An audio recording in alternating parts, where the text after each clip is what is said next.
सोबत बसलेले दीपक पवार आणि सगळे सहकारी बघितल्यानंतर लक्षात आलं असेल की कारण नसताना हिंदीची सक्ती हा विषय जो काय एक महाराष्ट्रद्रोही सरकारकडनं लादला जातोय त्याला विरोध करण्यासाठी सर्व मराठी माणसं पक्षीय भेदाभेद विसरून एकत्र यावीत म्हणून ही सगळी मराठी प्रेमी एकत्र आलेले आहेत आणि सगळ्यांना आवाहन करतायत। साहजिकच आहे, शिवसेनेचा जन्मच मुळामध्ये भूमिपुत्रांवर म्हणजे अर्थातच महाराष्ट्रामध्ये मराठी माणसांवरती होणाऱ्या अन्यायाविरुद्ध लढण्यासाठी म्हणून झाला। आता सगळ्यांच्या लक्षात आलं असेल की शिवसेना यांना का संपवायची आहे, कारण यांना महाराष्ट्रावरती यांची हुकुमशाही लादायची। खरं तसं पाहिलं तर आमचा कोणत्याही भाषेला विरोध नाहीये, कोणत्याही भाषेचा आम्ही द्वेष करत नाही, पण द्वेष करत नाही याचा अर्थ आम्ही कोणाची भाषा किंवा कोणतीही भाषा उगाच सक्तीने आमच्यावरती लादून घेणार नाही। पहिल्या प्रथम मी दीपकजींना सांगेन की तुम्ही आंदोलन जे काही करायचं ठरवलेलं आहे ज्याच्यामध्ये शिवसेना पूर्ण पूर्ण पूर्ण त्यांच्या सोबत आहे। मराठी भाषेचे पुत्र म्हणून शिवसेना तर त्यामध्ये सहभागी होणारच आहे। मी त्यांचं बोलून झाल्यावर आणखीन बोलेनच, पण आधी तुम्ही आपण काय करणार आहोत ते सांगा।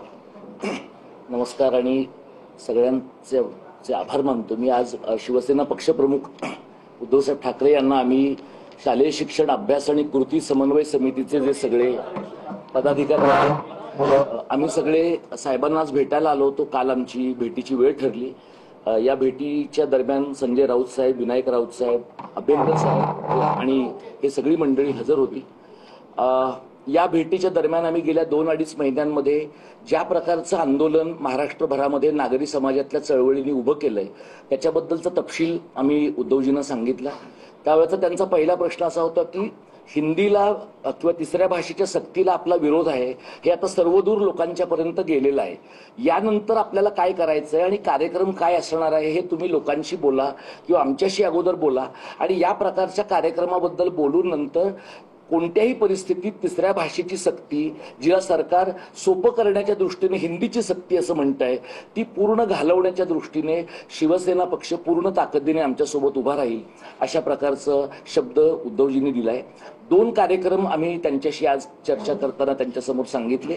एक म्हणजे येत्या रविवारी 29 जूनला दुपारी 3 वाजता मुंबई मराठी पत्रकार संघामध्ये नागरी समाजातल्या चळवळी आणि सर्व कार्यकर्ते, राजकीय पक्षांचे प्रतिनिधी यांची जाहीर सभा आम्ही घेतो आहोत आणि त्या दिवशी 16 एप्रिलचा शासन निर्णय ज्याच्यामध्ये अनिवार्य हा शब्द वापरला गेला, 17 जूनचा शासन निर्णय जिथे अनिवार्य हा शब्द बदलून सर्वसाधारण हा शब्द आणला गेला पण त्याचा अर्थ तोच आहे, आणि 6 जूनचं रेखावार यांच्या सहीचं परिपत्रक, ज्या परिपत्रकाच्या नुसार NCERTची पुस्तकं महाराष्ट्र शासनाने अनिवार्यपणे घ्यायची आहेत, ज्यामुळे आपल्या सगळ्यांच्या आठवणीचा भाग असलेली बालभारती आणखी काही वर्षांनी कालबाह्य होणार आहे। या 3 महत्वाचे 2 शासन निर्णय आणि 1 परिपत्रक यांची प्रतिकात्मक होळी करण्याचा कार्यक्रम आम्ही करतो आहोत आणि या कार्यक्रमामध्ये उद्धव साहेबांनी यावं आणि शिवसेना पक्षाच्या सर्व प्रमुख नेत्यांनी, कार्यकर्त्यांनी सहभागी व्हावं अशी आम्ही त्यांना विनंती केली आणि मला आनंद वाटतो की उद्धवजींनी आमची ती विनंती मान्य केली आहे। 7 जुलैला आझाद मैदानामध्ये धरणं आंदोलनाचा कार्यक्रम आम्ही करतोय, अधिवेशन त्यावेळेला चालू आहे। हे जे धरणं आंदोलनाचा कार्यक्रम आहे त्यामध्ये उद्धवजींनी सुचवलेली एक महत्वाची सूचना अशी होती की आपण हुतात्म्यांना अभिवादन करून त्या कार्यक्रमाची सुरुवात करावी। हुतात्म्यांना अभिवादन करून सर्व जे मराठी प्रेमी नागरिक आहेत ते हुतात्मा स्मारकापासून आझाद मैदानात येतील आणि मग हुतात्म्यांना अभिवादन करून ते आंदोलन आपण करणार आहोत।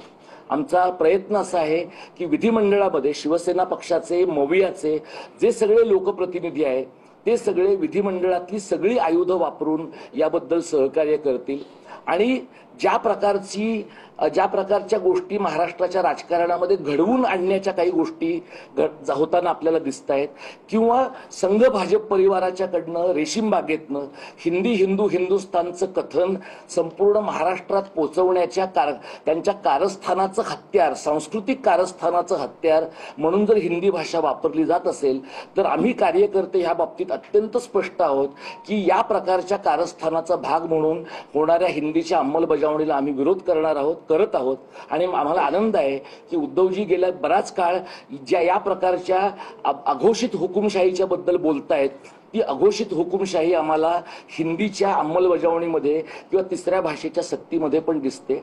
हे जे आंदोलन आहे हे काल आम्ही काँग्रेस पक्षाच्या प्रांताध्यक्षांना भेटलो, आज उद्धवजींना भेटलो. आमचे अगदी दादा भुसेंनाही भेटायची तयारी आहे. ते असं म्हणालेत की आम्ही सगळ्यांच्या समोर सादरीकरण करणार आहोत. असं आम्ही ऐकलं की ते आज कुठेतरी सादरीकरण करतायत सुद्धा.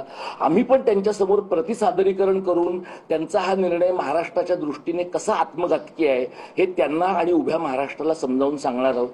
मी उद्धवजींच्या बद्दल आणि संपूर्ण शिवसेना पक्षाबद्दल चळवळीतल्या कार्यकर्त्यांच्या वतीनं कृतज्ञता व्यक्त करतो की शिवसेना पक्षाची जी काही वैचारिक भूमिका आहे मराठी संबंधातली ती भूमिका घेऊन हा पक्ष आमच्या सोबत असेल तर आमच्या लढ्याची ताकद शतपटीने वाढेल आणि आम्हाला महाराष्ट्र सरकारला या प्रकारच्या मनमानीपासून आणि IAS लॉबीला या मनमानीपासून रोखण्यामध्ये यश येईल अशा प्रकारचा मला विश्वास वाटतो. धन्यवाद.